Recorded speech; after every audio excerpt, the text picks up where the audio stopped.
Hello বন্ধুরা, আশা করি তোমরা সব ভালো আছো। তো ভিডিও শুরুতে তোমরা বুঝতে পেরে গেছো, তো আমার টুনির জন্মদিন আজকে। তো টুনির জন্য কেক আনতে যাবো, এটাই তোমাদেরকে বলছিলাম। তো আমি গাড়িতে বসে আছি, তো প্রায় চলে এসেছি। তার জন্য তোমাদেরকে দেখাচ্ছিলাম হাত দিয়ে। তো দেখতে পাবে, দেখো হাত দিয়ে দেখাচ্ছি। তো চলে এসেছি দোকানে। তো আমাদের গোড়াবাজার বহরমপুর স্যাক্স বেকারিতে এখানে কেক মোটামুটি ভালোই পাওয়া যায়, এর জন্য আমি এখানে কেক কিনি। তো এরকম অনেক সাজানো আছে দেখতে পাচ্ছ।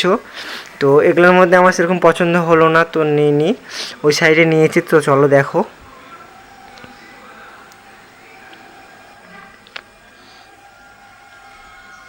এই সাইডে কেকটা পছন্দ হলো, কাকু নিয়ে যাচ্ছে। তো এখন কাকু প্যাকিং করবে, তো তোমাদের কাছ থেকে দেখায়। তো চলো দেখো।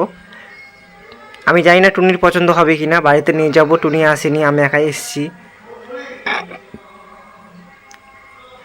তো কাকুর প্যাকিং করা হয়ে গেছে, দেখো আমার নেওয়া কমপ্লিট। তো আমি দেখাচ্ছি তোমাদেরকে। তো চলো বাড়িতে দেখা হচ্ছে।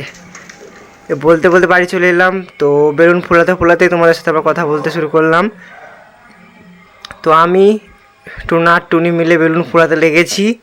তো টুনি তো বলছে আমি বেলুন ফোলাতে ফোলাতে আমি লেগেছি,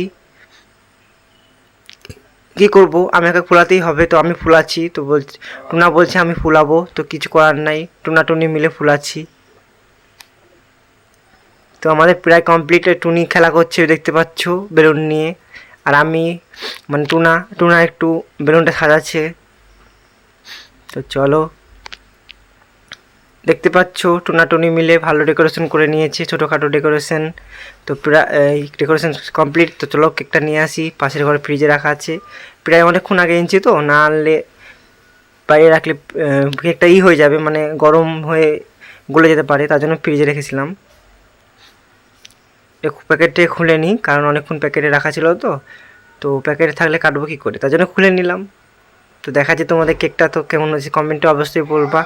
চলো, এই দেখো আমার দিদি চলে এসছে আর ভাগ্নি চলে এসছে। তো চলো ভাগ্নিকে নিয়ে কেকটা কেটে নিলাম টুনি মিলে। তো ভাগ্নি ওই ক্যান্ডেলটা চলছে, তার জন্য ঝাঁঝা করে আওয়াজ হচ্ছে বলে ভয় পাচ্ছে, আমার হাতটা ধরে নিয়ে চেপে। তো চলো কেকটা প্রায় কাটা কমপ্লিট। তো এবার কেকটা খাইয়ে দিলাম টুনিকে আমার। টুনি কত হাসি দেখো মুখে। তো ভাগ্নিকে খাইয়ে দিলাম কেকটা। ভাগ্নি মিষ্টি জিনিস একদমই খায় না, তার জন্য ফেলে দিয়েছে মুখ থেকে। তো টুনির শাশুড়িকে খাইয়ে দিল কেক, টুনির দিদিকে খাইয়ে দিল, টুনির দেওরকে খাইয়ে দিল।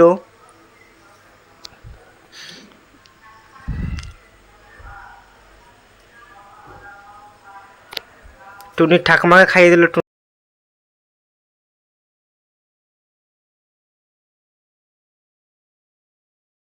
এটা একটা আমাদের জেঠু হচ্ছে, জেঠুকে খাইয়ে দিল। তো ক্যামেরাটা আমার স্ট্যান্ডে লাগানো ছিল বলে বুঝতে পারিনি, একটু ফোকাস হয়নি, ক্যামেরাটা একটু সাইডে সরে গেছে, এই জন্য দেখাতে পারলাম না, দুঃখিত তোমাদেরকে।